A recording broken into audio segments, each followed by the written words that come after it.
Well,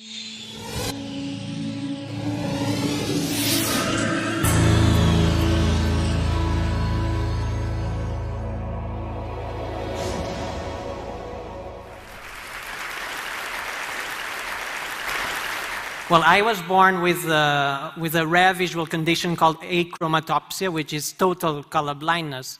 So I've never seen color, and I don't know what color looks like, because I come from a grayscale world. To me, the sky is always gray, flowers are always gray, and television is still in black and white. But since the age of 21, instead of seeing color, I can hear color.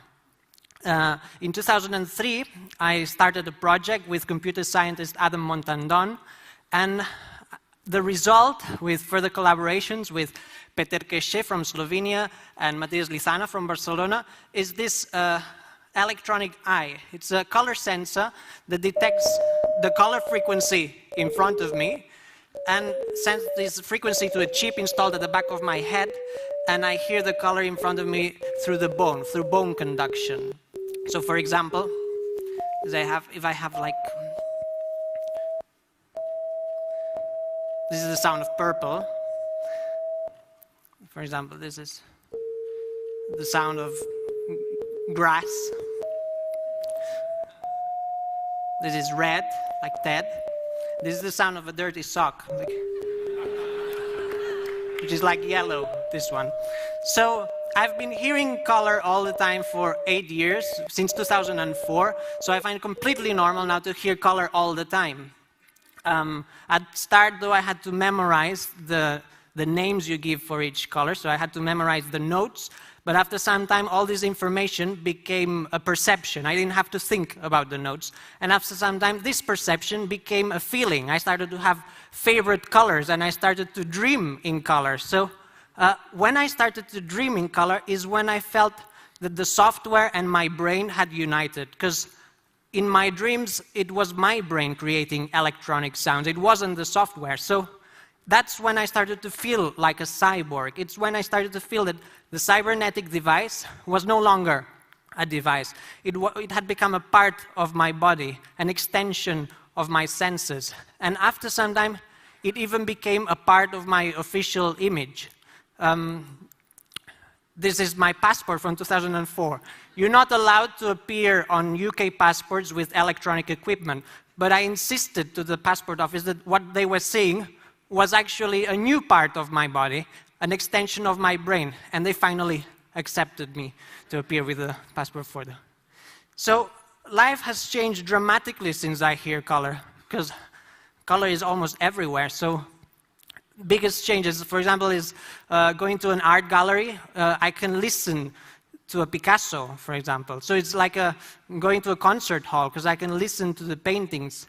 And supermarkets, I find this is very shocking, very, very attractive to walk along a supermarket. It's like going to a nightclub. It's full of different melodies. Yeah.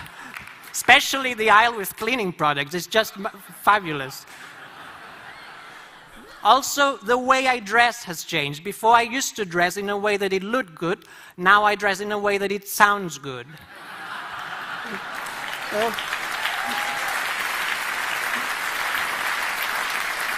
So today I'm dressed in C major, so it's quite a happy chord. If I had to go to a funeral, though, I would dress in B minor, which would be turquoise, purple, and orange. Also, food. The way I look at food has changed, because now I can display the food on a plate so I can eat my favorite song. So depending on how I display it, I can hear and I can compose music with food. So imagine a restaurant where we can have like Lady Gaga salads as starters. I mean, this would get teenagers to eat their vegetables probably. And also some Rachmaninoff piano concertos as main dishes, and some Björk or Madonna desserts. That would be a very exciting restaurant where you can actually eat songs.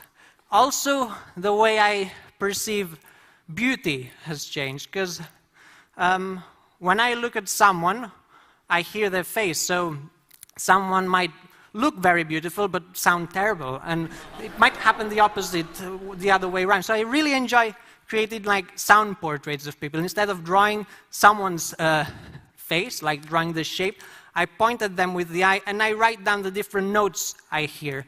And then I create sound portraits. Here's some faces.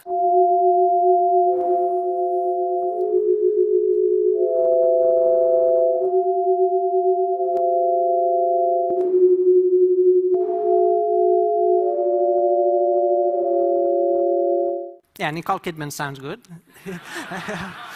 Some people I would never relate, but they sound similar. Prince Charles has some similarities with Nicole Kidman. They have similar sound of eyes. So you relate people that you wouldn't relate.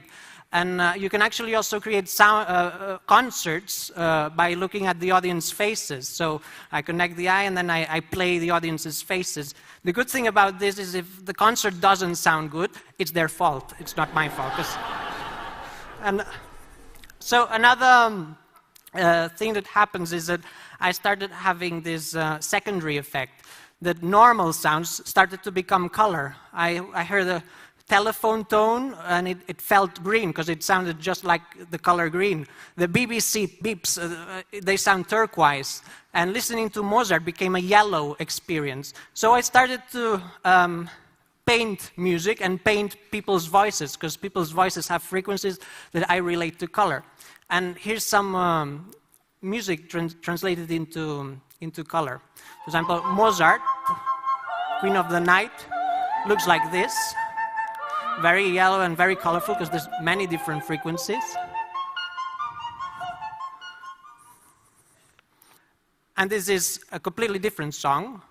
It's Justin Bieber's Baby. So it's very pink and very yellow. So also voices, I can transform speeches into color. For example, these are two very well-known speeches. One of them is Martin Luther King's I Have a Dream, and the other one is Hitler. And I like to exhibit these paintings in the exhibition halls without labels. And then I ask people, which one do you prefer? And most people change their preference when I tell them that the one on the left is Hitler, and the one on the right is Martin Luther King.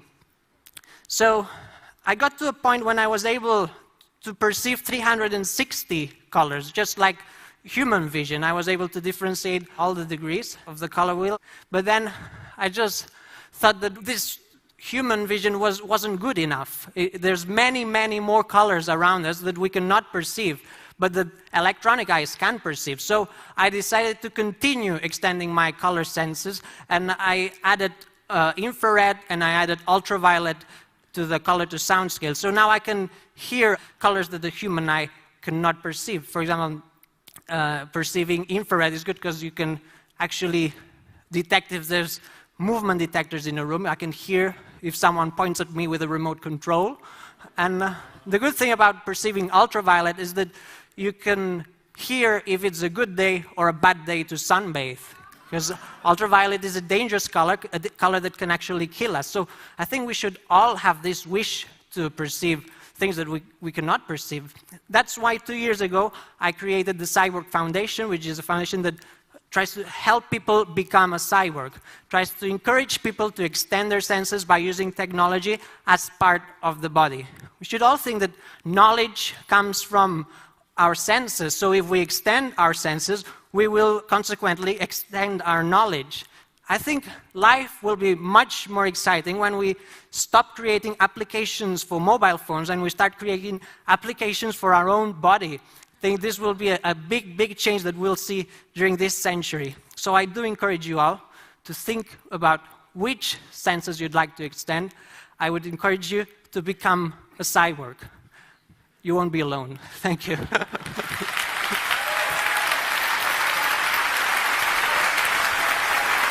Thank you.